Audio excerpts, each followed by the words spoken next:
Pensemos en un hombre que llega al hospital con un intenso dolor en el pecho. El médico le hace unos exámenes preliminares y le ordena una radiografía. Cuando la imagen sale, muestra claramente que hay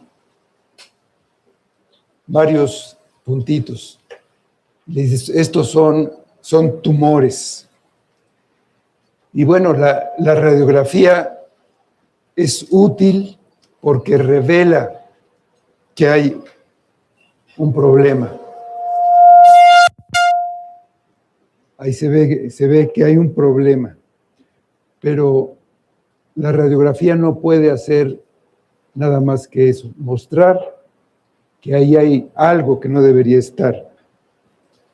Se puede tomar la radiografía, ponerla en la pared con un foco atrás que resalta la figura, y la pueden mirar todos los días, pero eso no va a resolver el problema. Se puede sacar otras placas del tórax. Se puede tomar una cada año. Hacer esa placa es recordarle, sigues enfermo.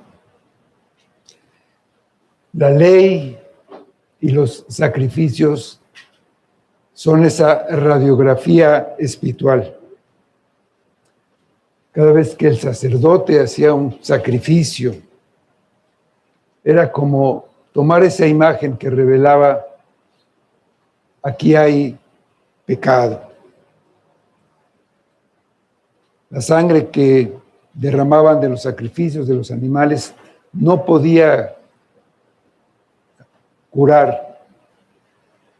Igual que la radiografía, si alguien decía, bueno, voy a retocar la radiografía, y ahí donde están esos puntos blancos voy a poner corrector, ya están blancos, ya no hay problema.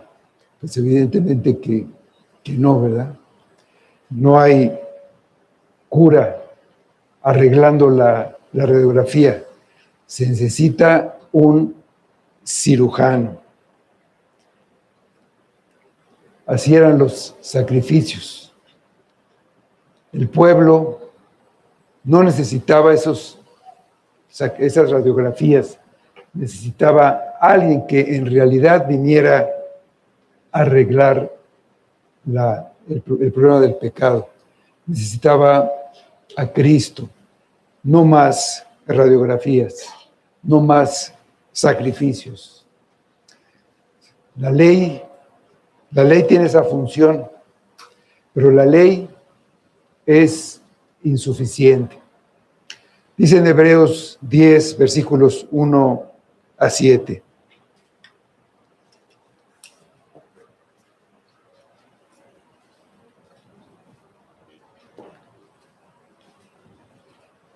Porque la ley, teniendo la sombra de los bienes venideros, no la imagen misma de las cosas, nunca puede, por los mismos sacrificios que se ofrecen continuamente cada año, hacer perfectos a los que se acercan. De otra manera cesarían de ofrecerse, pues los que tributan este culto, limpios una vez, no tendrían ya más conciencia de pecado. Pero en estos sacrificios, cada año se hace memoria de los pecados, porque la sangre de los toros y de los machos cabríos no puede quitar los pecados.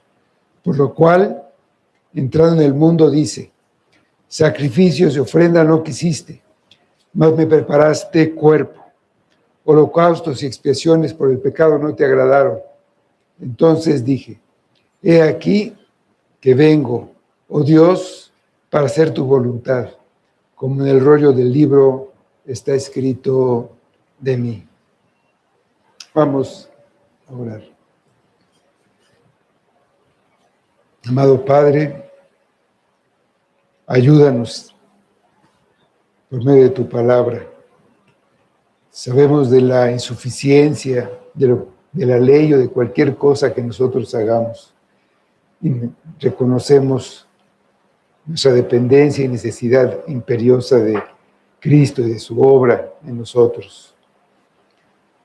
Usa tu palabra, abre nuestros ojos y llévanos más cerca de ti por medio de Cristo. Acompáñanos y guíanos en este tiempo de adoración en el que nuestra mente esté puesta solamente en Cristo y que todo sea para tu honra y gloria. Te pedimos en nombre de Cristo. Amén. Lo único eficaz para quitar el pecado del hombre es la sangre de Cristo. Los sacrificios de animales eran solo una ilustración de la expiación lograda por el sacrificio de Cristo. Los creyentes del Antiguo Testamento fueron redimidos por la muerte de Cristo igual que nosotros. La promesa de la vida eterna fue hecha a todos los creyentes, a los del Nuevo Testamento. Esa vida eterna es la herencia para los creyentes. Y dice 1 Corintios 10:4, por eso Cristo estaba acompañando también a aquellos creyentes del Antiguo Testamento. Está hablando de la travesía en el desierto y dice: y todos bebieron la misma bebida espiritual, porque bebían de la roca espiritual que los seguía.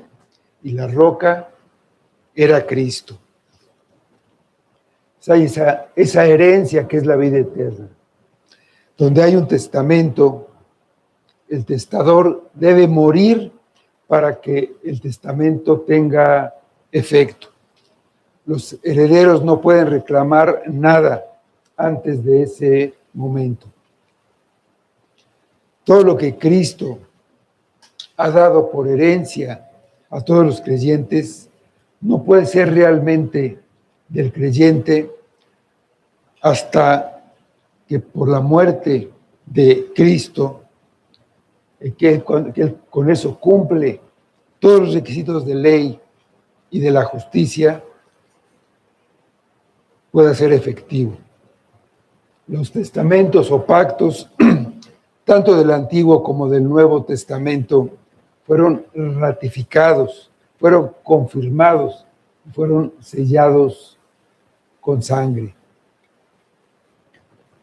Bajo la ley de Moisés, casi todas las cosas eran purificadas por medio de la sangre. Algunas cosas eran limpiadas por agua o por fuego, pero sin sangre no había perdón de pecados. No existe un solo caso de perdón donde no haya habido sangre. La sangre de Cristo ha sido derramada y por eso hay perdón. El tabernáculo terrenal y todo lo que había en él eran figuras de lo que había en el cielo. Los sacrificios de animales eran una sombra de un sacrificio mejor. Cristo es la realidad. Nuestro gran sumo sacerdote se presentó en el tabernáculo celestial ofreciendo su propia sangre, un solo sacrificio perfecto. Él se encarnó para quitar el pecado por medio del sacrificio de sí mismo. Y al igual que los hombres mueren una sola vez y afrontan el juicio, así Cristo fue ofrecido una sola vez para llevar nuestros pecados, para sufrir el juicio por el pecado una sola vez. Ahora nuestros pecados están pagados y fueron quitados para aquellos que creían en Él. Y Él aparecerá ya sin pecado, sin ninguna relación con el pecado, para salvar a los que lo esperan. Eso, la ley es insuficiente, es ineficaz, dice el versículo 1, porque la ley, teniendo la sombra de los bienes venideros, no la imagen misma de las cosas, nunca puede, por los mismos sacrificios que se ofrecen continuamente cada año, hacer perfectos a los que se acercan. La ley es santa porque refleja el carácter de Dios, pero al tener la sombra, y solamente la sombra de los bienes futuros, de esa herencia, y no la realidad de las cosas, no puede perfeccionar a los que por medio de esa ley, por medio de ella, se acercan a Dios. La ley muestra el camino de la santidad, pero no tiene poder en sí misma para cambiarnos. Es como una valla protectora, un reflejo de la santidad que encontramos plena en la persona y en la obra de Cristo. El antiguo pacto llevaba la obligación de cumplir toda la ley que Dios le dio a Moisés. Los sacrificios y la manera de hacerlos eran parte de esa ley. Eran la parte que tenía que ver con la manera de purificarse ceremonialmente para poder participar en los cultos y en la adoración. Pero el hecho de que los sacrificios se ofrecieran cada año, y año tras año, demostraba que no podían limpiar la conciencia de los adoradores, ni podía quitar el pecado de una manera definitiva. La ley abarcaba casi todos los aspectos de la vida, pero nadie se podía salvar cumpliendo la ley. Y en realidad nadie podía ni puede cumplir la ley. Sin embargo, los israelitas, y en especial los fariseos, se esmeraban en cumplirla. Su vida era cumplir la ley. Pensaban que la cumplían y pensaban que por eso eran aceptados por Dios. Los hebreos de la carta estaban muy influidos por esa manera de pensar y de alguna manera esa influencia ha llegado hasta nosotros. La tradición judía establece que existen 613 mandamientos en la Torá, que son los 5 primeros libros de la Biblia. Ellos dividían la Biblia en la ley y lo demás, la ley y los profetas. El cumplimiento de la ley incluía hacer los sacrificios y hacerlos con todos los detalles que especificaba la ley. Pero ni el cumplimiento de la ley ni los sacrificios podían salvar, porque no podían perfeccionar a nadie. Los sacrificios tenían que repetirse continuamente, precisamente porque la ley se violaba. Para que la ley salvara, la ley se tendría que cumplir perfectamente en todos los aspectos y tendría que cumplirse siempre, sin fallar una sola vez en ninguno de sus puntos. Y el autor les dice a los hebreos que lo único que puede expiar sus pecados es el sacrificio que ya hizo Cristo. Desde el inicio de la Iglesia ha habido una lucha por erradicar las ideas judaizantes que todavía siguen enseñándose de alguna manera.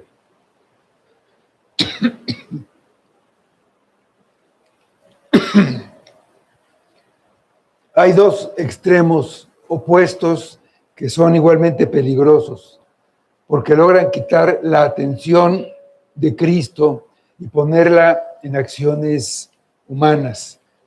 Cristo es el único que puede salvar, no ninguna acción humana. Entonces, por un lado, están los que piensan que hay que guardar la ley o por lo menos algunos aspectos de ella. Creen que la santidad se logra por medio de seguir reglas de conducta. Vestir de determinada manera, no comer ciertos alimentos, no asistir a ciertos lugares, como pudiera ser el cine, o no hacer ciertas cosas, como bailar, por ejemplo. Hay personas que creen estas cosas. Hay cosas que pertenecen al Antiguo Testamento que ya no aplican al Nuevo. En el Antiguo, las leyes alimentarias eran muy estrictas. No se podía comer carne de cerdo ni de algunos animales por ciertas características que tenía el animal, porque tenían pezuñas hendidas y rumiaban, u otras combinaciones de características. No se podían comer mariscos porque no tenían escamas ni aletas, entonces se consideraban impuros. Había que examinar cuidadosamente cualquier cosa antes de comerla, porque si no se podía estar violando la ley. Ellos no podían usar prendas de vestir hechas de lana y lino mezclados. No podían tocar ciertos reptiles, no podían tocar un muerto, un cadáver, quedaban impuros. Ellos para todo tenían que mirar la ley. Prácticamente eran esclavos de la ley, a esa ley que tenían que obedecer rigurosamente.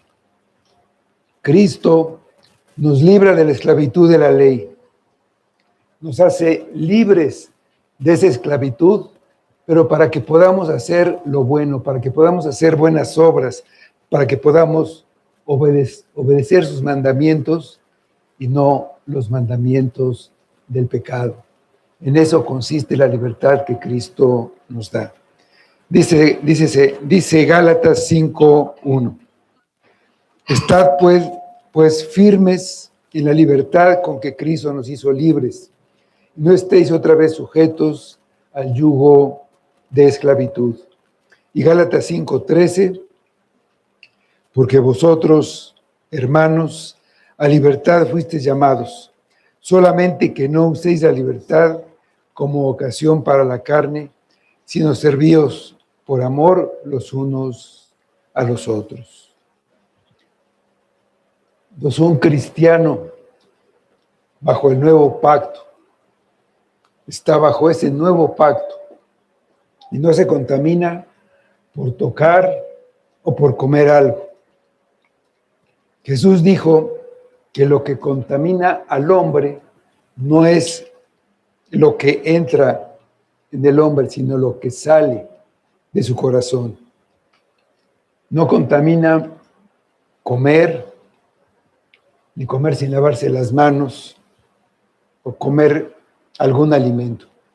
En el Evangelio de Marcos 7, 18 y 19, hablando de esto, él les dijo, ¿también vosotros estáis así sin entendimiento? ¿No entendéis que todo lo de fuera que entra al hombre no le puede contaminar? Porque no entra en su corazón, sino en el vientre y sale a la letrina. Dice, esto decía haciendo limpios todos los alimentos. El apóstol Pablo les dijo a los corintios que podían comer de todo lo que se vendiera en la carnicería. Si se vendía en la carnicería, lo podían comer.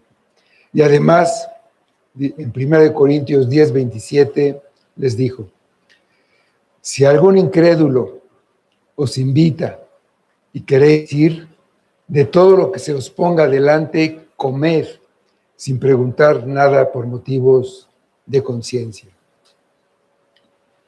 También le dijo Pablo a Timoteo, 1 Timoteo 4:3, prohibirán casarse y mandarán abstenerse de alimentos que Dios creó, como de gracias, participasen de ellos los creyentes que han conocido la verdad. Pues en resumen, si Dios lo creó, lo puedes comer. Un cristiano puede usar ropa hecha con 75% de poliéster y 25% de lana, o 60 y 40. No hay ninguna restricción. Puede hacer cualquier cosa que no esté prohibida expresamente en el Nuevo Testamento, en el Nuevo Pacto, o que sea pecado. Tiene que cumplir los 613 mandamientos del Antiguo Pacto. Sin embargo, hay creyentes que traen al presente algunos aspectos de la ley. Algunos se abstienen de algunos alimentos de manera parecida al Antiguo Testamento. Prohíben estrictamente alcohólica, de tabaco o incluso cafeína. Lo consideran pecado. Normas de vestimenta. Las mujeres deben usar vestidos largos y cubrir su cabello. Los hombres deben usar ropa de mezclilla y con tirantes. Otros piensan que encender la estufa o incluso la luz, un foco, en domingo es un pecado.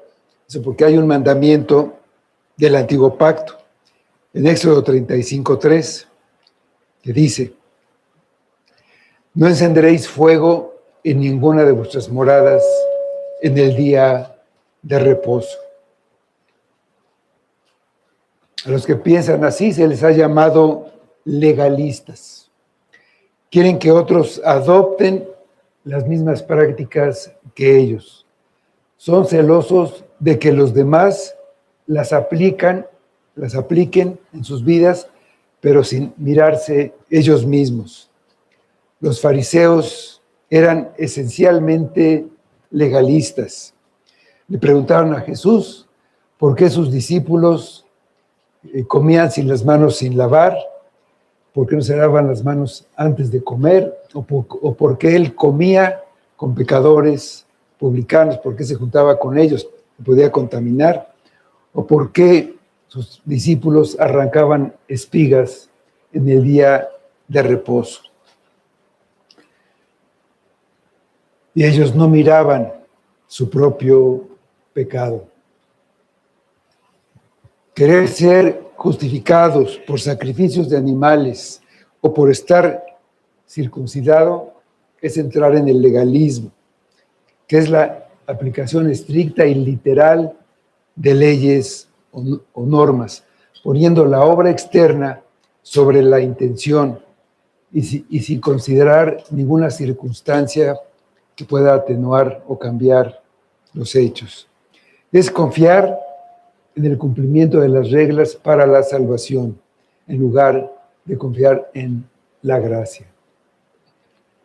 En el otro extremo están los que creen que los cristianos están liberados de la obligación de obedecer leyes morales o religiosas debido a la gracia divina. Sostienen que la fe elimina la necesidad de cumplir mandamientos, que se puede vivir en pecado sin consecuencias espirituales, porque la gracia ya lo salvó. El argumento principal que tienen es que estamos bajo la gracia y no bajo la ley. Se les llama antinominianos, que quiere decir sin ley o contrarios a la ley. Yo, por motivos prácticos, les voy a llamar ahora libertinos. Confunde la salvación con la falta de obediencia a Dios. Así como hay mandamientos del antiguo pacto, hay mandamientos del nuevo pacto. Los 10 mandamientos de la ley de Dios, de la ley moral de Dios, son ratificados en el Nuevo Testamento, centrando su cumplimiento en el amor a Dios y al prójimo, en lugar de solamente leyes externas. Jesús confirmó cada uno de estos 10 mandamientos en los evangelios y Él elevó el estándar, indicando que el odio es equivalente al asesinato y la lujuria, solamente ese pensamiento, es equivalente al adulterio. El apóstol Pablo confirmó la vigencia de la ley moral para los cristianos. En Romanos 13, 8 y 9 dice: no debáis a nadie nada, sino el amaros unos a otros, porque el que ama al prójimo ha cumplido la ley, porque no adulterarás, no matarás, no hurtarás, no dirás falso testimonio, no codiciarás, y cualquier otro mandamiento en esta sentencia se resume: amarás a tu prójimo como a ti mismo. Además, hay mandamientos que aparecen explícitamente en el Nuevo Testamento que no están en los 10 mandamientos. Son pues, mandatos para la vida cristiana. Por ejemplo, no unirse en yugo desigual con los incrédulos, no dejar de congregarse o no embriagarse con vino. Los antinominianos no los cumplen o quieren darles la vuelta. Este último mandamiento, no embriagarse con vino, un libertino diría: pues yo no me embriago con vino porque yo solamente tomo cerveza. No es pecado. Pero el mandamiento no se refiere exclusivamente al jugo de uva fermentado, se refiere al estado de embriaguez o pérdida de control independientemente de la sustancia. Puede ser sustancia química, una droga, cualquier cosa. Dice el mandamiento en Efesios 5:18: no os embriaguéis con vino, en lo cual hay disolución. Antes bien, sed llenos del Espíritu. Disolución o desenfreno es una vida disoluta o de libertinaje. Lo que prohíbe es perder el control del juicio y perder la voluntad.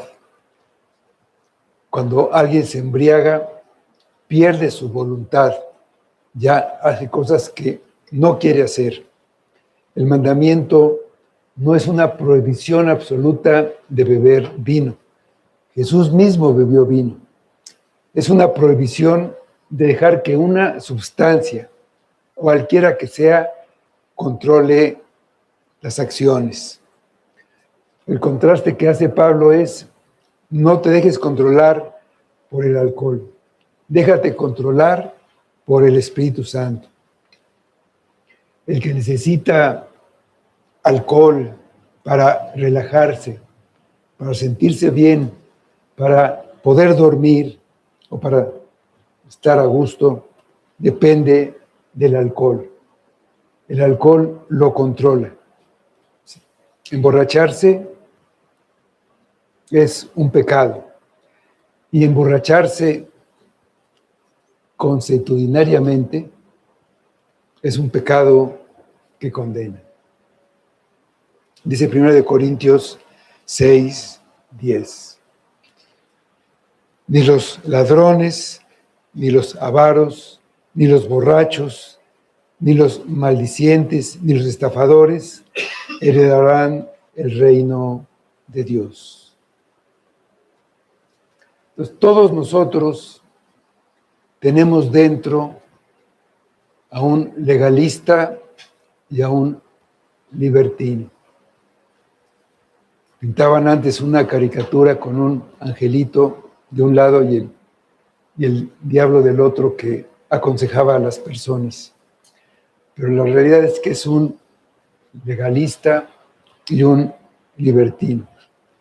Y nosotros vamos caminando en una barda que tiene 15 centímetros de ancho, que es el grueso de un ladrillo. Bueno, ahora creo que son de 14 o hasta de 12. Pero ahí vamos caminando. De un lado está el terreno del legalismo y del otro el del libertinaje. Fácilmente podemos dar un paso en falso y caer en un lado o en el otro. Para caminar seguros debemos buscar la santidad. La frase, sin santidad nadie verá al Señor, proviene de Hebreos 12:14, subrayando que la santidad es esencial para tener comunión con Dios y verlo cara a cara. Este concepto implica vivir apartado del pecado, reflejar el carácter de Dios y buscar la paz. Era un requisito tanto para el pueblo del Antiguo Pacto como para el Nuevo. Para los creyentes del Antiguo Testamento, en Levítico 11:45, la segunda parte, dice: seréis pues santos porque yo soy santo. En el Nuevo, pues ya vimos que sin santidad nadie verá a Dios. Esa santidad implica limpiar el corazón. La regeneración a través de la palabra y el Espíritu y la evidencia de la fe mediante un testimonio transformado. Esa santidad es progresiva y se va mostrando cada vez más. Antes se hacían ciertas cosas y ahora esas cosas han salido de la vida. Quizás no de golpe, pero va habiendo un progreso, un avance.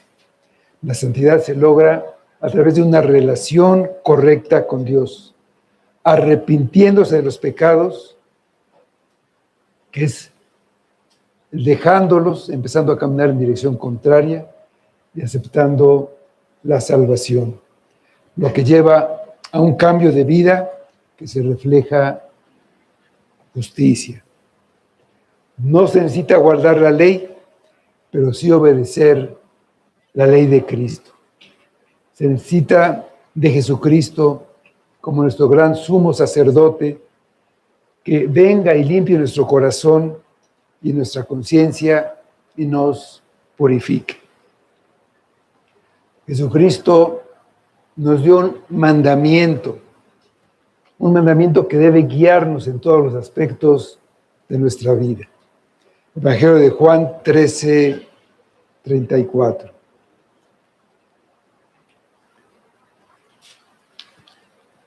Un mandamiento nuevo os doy, que os améis unos a otros como yo os he amado, que también os améis unos a otros. Si caminamos de acuerdo a este mandamiento, no caeremos ni en el legalismo ni en el libertinaje.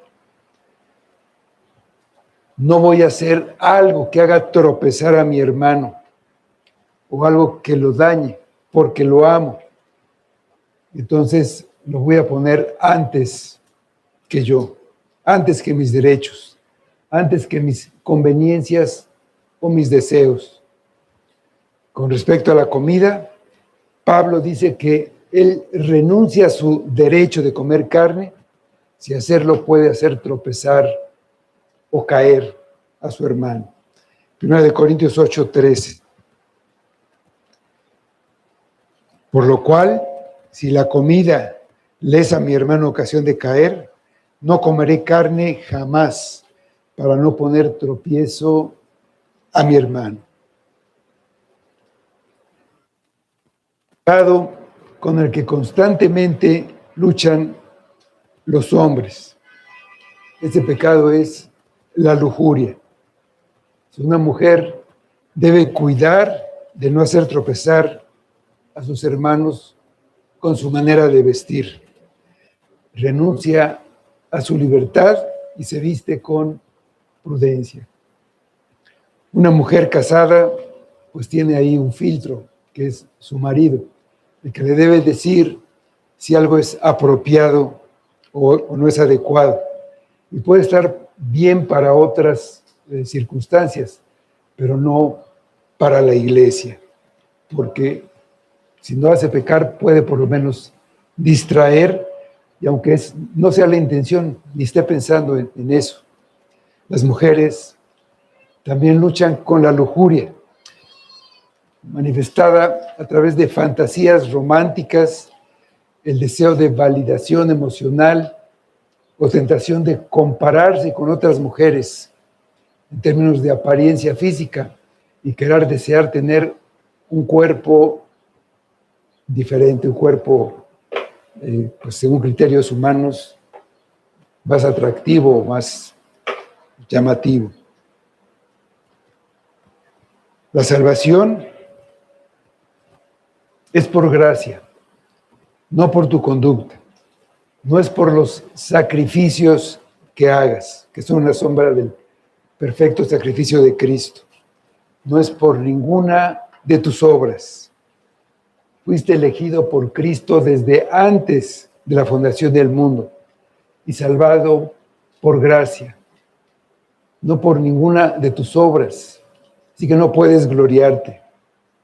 Dios no te verá con más agrado porque no comes algunos alimentos o porque estás circuncidado o porque estás bautizado, no por algo que hagas, por ninguna obra, por ningún sacrificio, mucho menos si vives una vida libertina, minimizando pecado.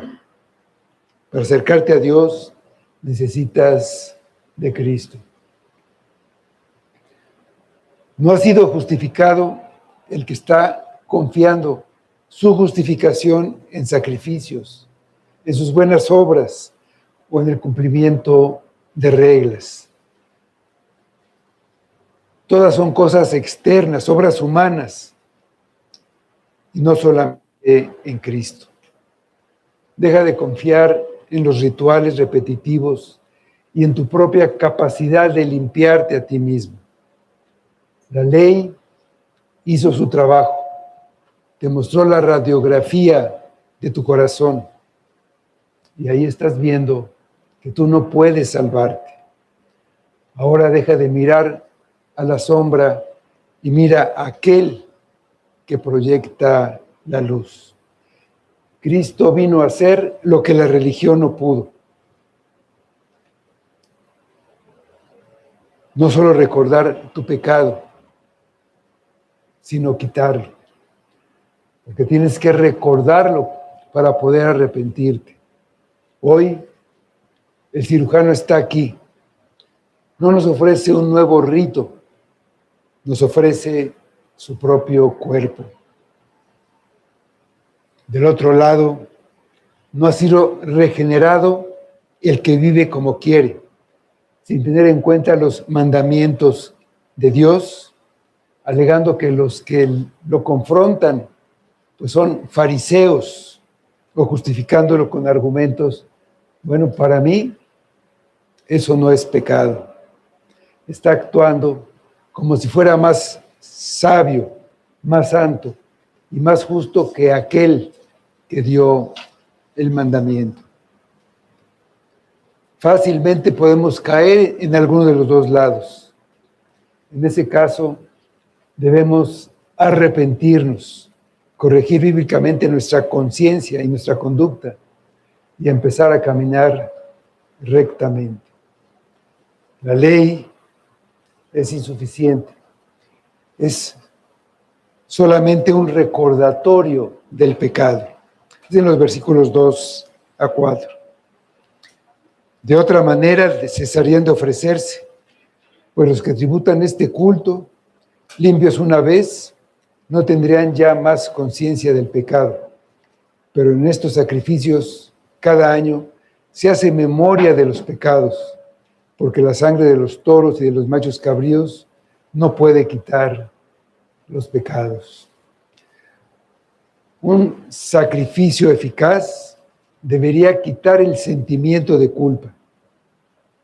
La conciencia de pecado que queda después de haber pecado es como una herida que no cierra, que no cicatriza, sigue abierta.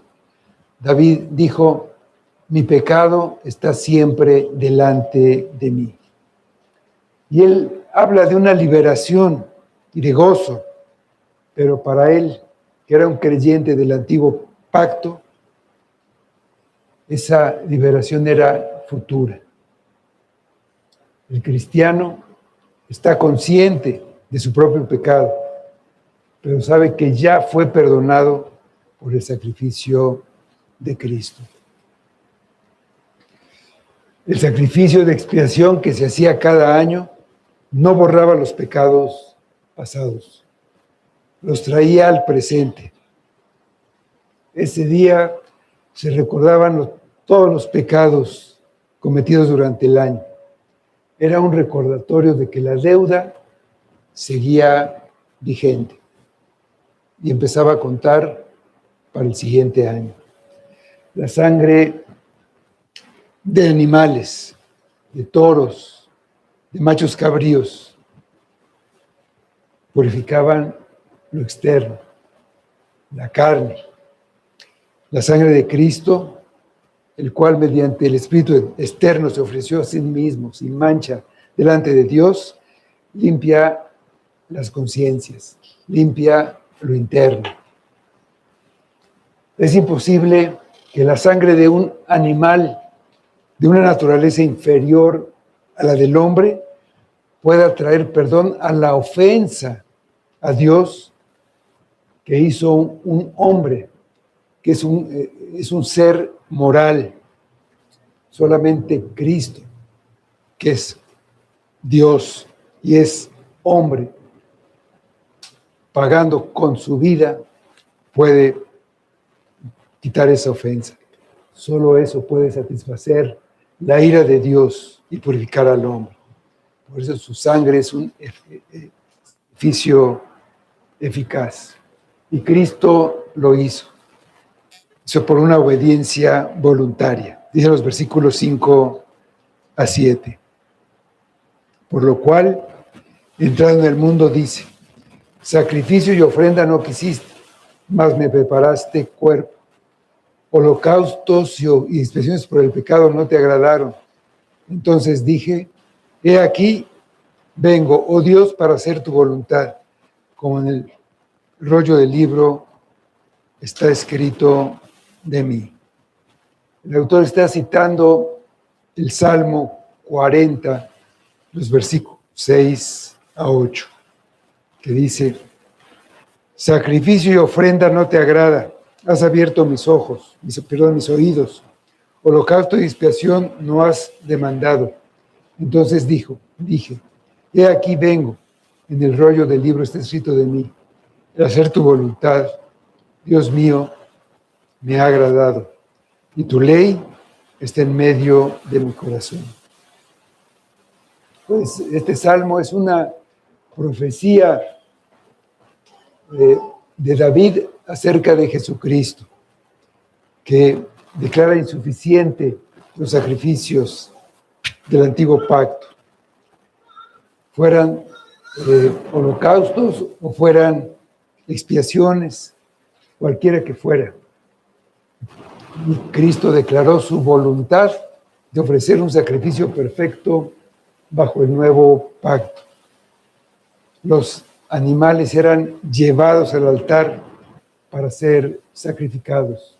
Ahí eran atados. Jesús tuvo una disposición voluntaria. Él, por su propia voluntad, Él no fue arrastrado. Él se ofreció para cumplir la voluntad de su Padre.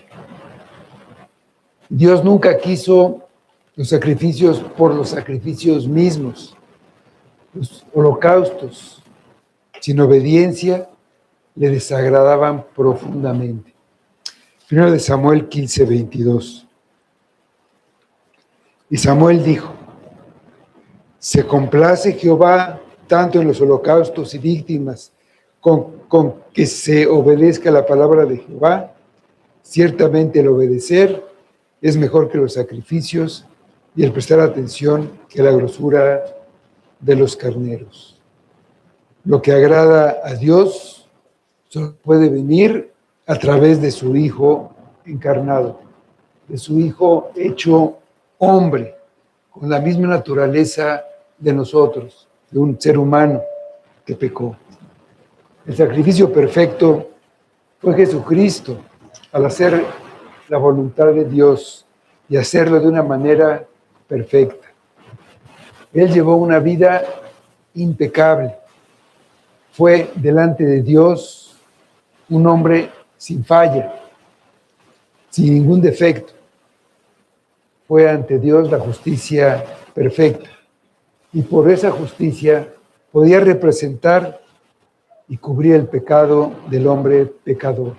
Si él hubiera tenido un solo pecado, tendría que ofrecer un sacrificio por ese pecado. No tenía ninguno. La voluntad de Dios está escrita en su palabra.